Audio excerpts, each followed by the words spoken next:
नमस्कार, मी सौ पांडव AS सहाय्यक शिक्षिका. माझे व्हिडिओ आवडल्यास माझ्या माय एज्युकेशन या चॅनलला सबस्क्राईब व लाईक करायला विसरू नका. Standard 10 Subject Science and Technology Chapter number 3 Life Processes in Living Organism Second Part 3. विद्यार्थी मित्रांनो, आज आपण इयत्ता 10वी मधील विज्ञान आणि तंत्रज्ञान या विषयातील तिसरे प्रकरण सजीवातील जीवन प्रक्रिया भाग 2 याच्या तिसऱ्या भागाचा सविस्तर अभ्यास करणार आहोत. Let us see sexual reproduction म्हणजे लैंगिक प्रजनन. Sexual reproduction always occurs with the help of two germ cells. Female gamete and male gamete are those two germ cells. Two main processes occurs in the sexual reproduction. लैंगिक प्रजनन कायम दोन जनक पेशींच्या मदतीने होते. त्या दोन जनक पेशी म्हणजे स्त्रीयुग्मक आणि पुयुग्मक होत. लैंगिक प्रजननाचे दोन प्रकार आहेत. First, gamete formation. Gametes are formed by the meiosis. In meiosis, chromosome number is reduced to half. Hence, haploid gametes are formed. युग्मक निर्मिती या प्रक्रियेत अर्धसूत्री विभाजनाने गुणसूत्रांची संख्या निम्मी होऊन अर्धगुणी युग्मकांची निर्मिती होते. त्यामुळे या जनक पेशी या एकगुणी असतात. सेकंड स्टेप, फर्टिलायझेशन म्हणजे फलन. A diploid zygote is formed in this process by union of haploid male and female gametes. The zygote divides by mitosis and embryo is formed. The embryo develops to form new individuals. या फलन या प्रक्रियेमध्ये स्त्रीयुग्मक आणि पुयुग्मक या एकगुणी पेशींचा संयोग होऊन एक द्विगुणी म्हणजेच डिप्लॉइड युग्मनजाची म्हणजेच झायगोटची निर्मिती होते. याला फलन असे म्हणतात. It is also called as a fertilization. हा युग्मनज सूत्री विभाजनाने विभाजित होऊन भ्रूण तयार होतो. या भ्रूणाची वाढ होऊन नवजात जीव तयार होतो.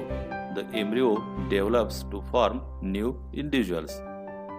Two parents, that is a male parent and a female parent, are involved in this type of reproduction. या प्रजनन प्रकारामध्ये नरजनक आणि मादीजनक अशा दोन जनकांचा सहभाग असतो. Fusion of male gametes of male parent and female gametes of female parent occurs. Due to this, new individual always has the recombined genes of both the parents.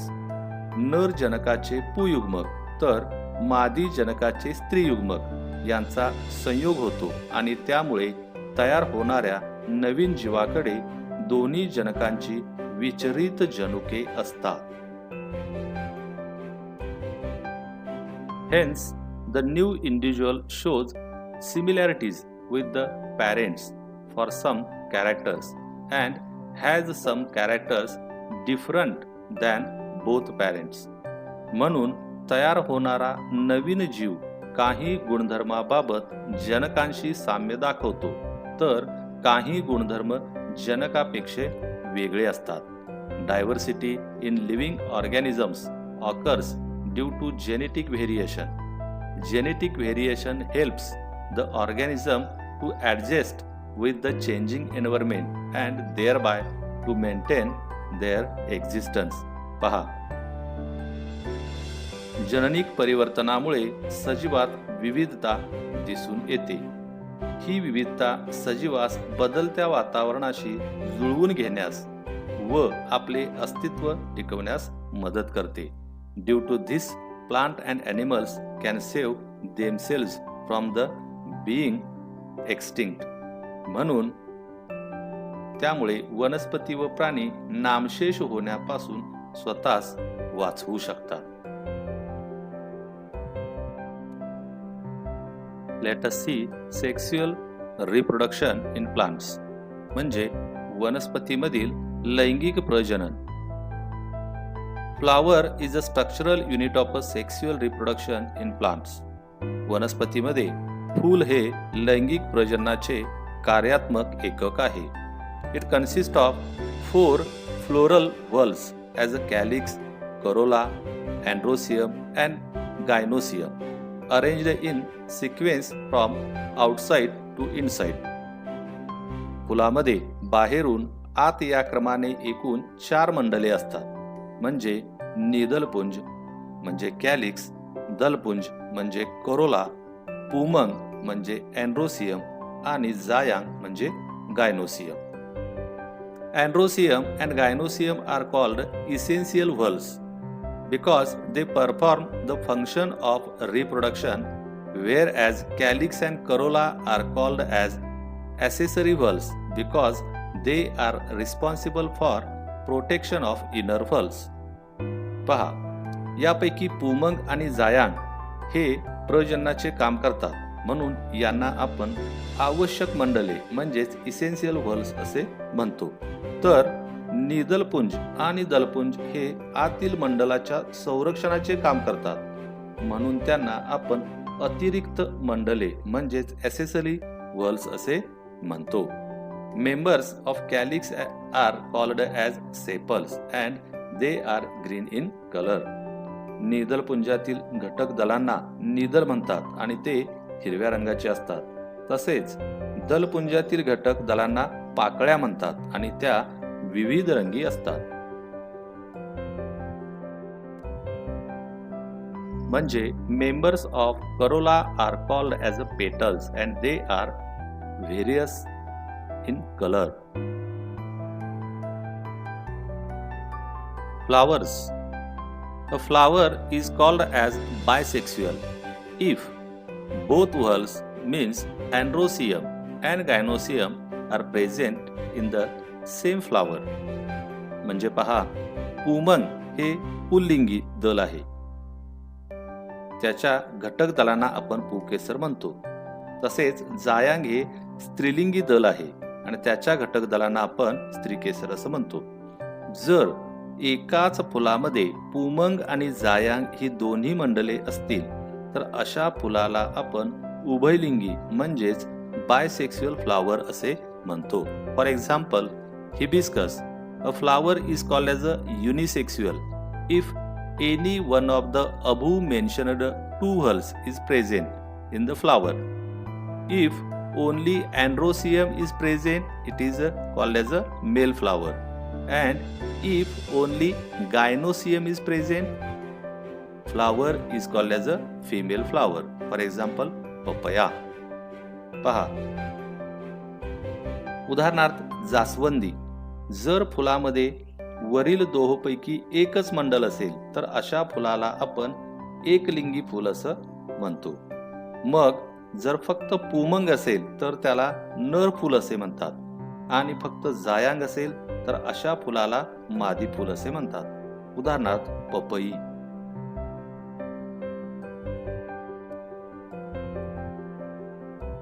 Many flowers have the stalk for support called as a pedicel and such flowers are called as a pedicellate flower, whereas flowers without stalk is called as a sessile flower.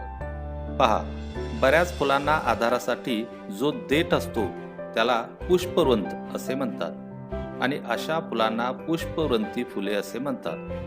तर देठ नसणाऱ्या फुलांना स्थानबद्ध फुले असे सुद्धा म्हणतात. Androecium is male whorl and its members are called as a stamens. पहा, पुमंग जे आहे याच्या घटकांना आपण स्टॅमेन्स असं म्हणतो. त्याच पद्धतीनं gynoecium is a female whorl and its members are called as a carpels. आणि जे जायांग आहे या जायांगाच्या सर्व घटकांना आपण कार्पेल्स असे म्हणतो. Hence, the new individual shows similarities with the parents for some characters and has some characters different than both parents. म्हणून तयार होणारा नवीन जीव काही गुणधर्माबाबत जनकांशी साम्य दाखवतो, तर काही गुणधर्म जनकापेक्षा वेगळे असतात. Diversity in living organisms occurs due to genetic variation. Genetic variation helps the organism to adjust with the changing environment and thereby to maintain their existence. पहा, जननिक परिवर्तनामुळे सजीवात विविधता दिसून येते. ही विविधता सजीवास बदलत्या वातावरणाशी जुळवून घेण्यास व आपले अस्तित्व टिकवण्यास मदत करते. Due to this plant and animals can save themselves from the being extinct. म्हणून त्यामुळे वनस्पती व प्राणी नामशेष होण्यापासून स्वतःच वाचवू शकतात.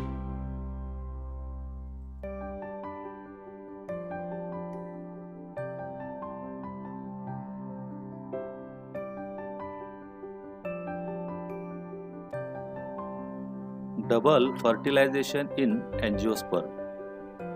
पहा विद्यार्थी मित्रांनो, समोर आपणाला डबल फर्टिलायझेशन कशा पद्धतीने घडतं हे चित्राच्या माध्यमातून दाखवलेलं आहे. त्याचा आपण आता सविस्तर अभ्यास करणार आहोत. Double fertilization in angiosperm. Pollen grains from anther are transferred to the stigma. This is called as pollination. पहा, परागकोशातील परागकण स्त्री केसराच्या कुक्षीवर स्थानांतरित होतात. यालाच परागन किंवा परागीभवन असे म्हणतात. Pollination occurs with the help of abiotic agents, for example wind, water, and biotic agents, for example insects and other animals. परागकण अजैविक घटक वारा आणि पाणी किंवा जैविक घटक कीटक, पक्षी आणि इतर प्राणी आणि पक्षी यांच्या मदतीने घडून येत असते. Stigma becomes sticky during pollination. Pollens germinate when they fall upon such sticky stigma. That is, a long pollen tube and two male gametes are formed. या चिकट कुक्षीवर परागकण पडल्यावर ते अंकुरित होतात, म्हणजेच त्यात दोन पुयुग्मक तयार होतात आणि एक दीर्घ पराग नलिका तयार होते.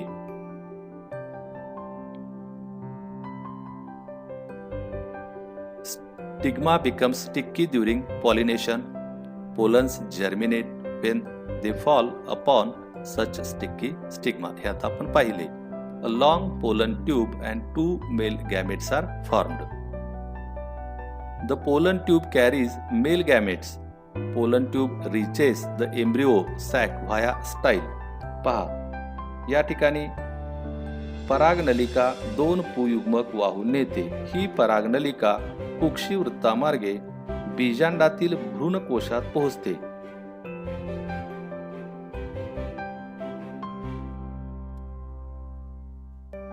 Tip of the pollen tube bursts and two male gametes are released in embryo sac. या ठिकाणी परागनलिकेचे अग्रटोक फुटते आणि दोन्ही पुयुग्मक भ्रूणकोशामध्ये सोडले जातात. One male gamete unites with the egg cell to form zygote. This is called fertilization.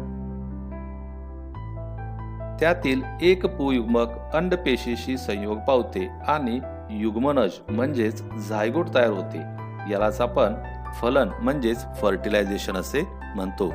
Second mail gamete unites with two polar nuclei and endosperm is formed. As two nuclei participate in this process, it is called as a double fertilization. यामध्ये दुसरे पुयुग्मक दोन ध्रुवीय केंद्रकाशी संयोग पावून भ्रूणकोश that is endosperm तयार होतो. या प्रक्रियेत दोन पुयुग्मक भाग घेतात आणि म्हणूनच याला आपण द्विफलन म्हणजेच डबल फर्टिलायझेशन असे म्हणतो. Let us see seed germination. Ovule develops into seed and ovary into fruit after fertilization. Seeds fall upon the ground when fruits break up and they germinate in the soil under favorable condition. पहा, फलनानंतर बीजांडाचे रूपांतर बीजात आणि अंडाशयाचे रूपांतर फळात होते. फळ फुटून बीज जमिनीवरती पडते आणि अनुकूल परिस्थितीमध्ये ते मातीत रुजते. Zygote develops at the cost of food stored in endosperm of seed and thus a new plantlet is formed. This is called as a seed germination. बीजातील भ्रूणपोषाचा वापर करून युग्मनजाची वाढ होते आणि नवीन रोपटे तयार होते. यालाच आपण बीजांकुरण असे म्हणतो.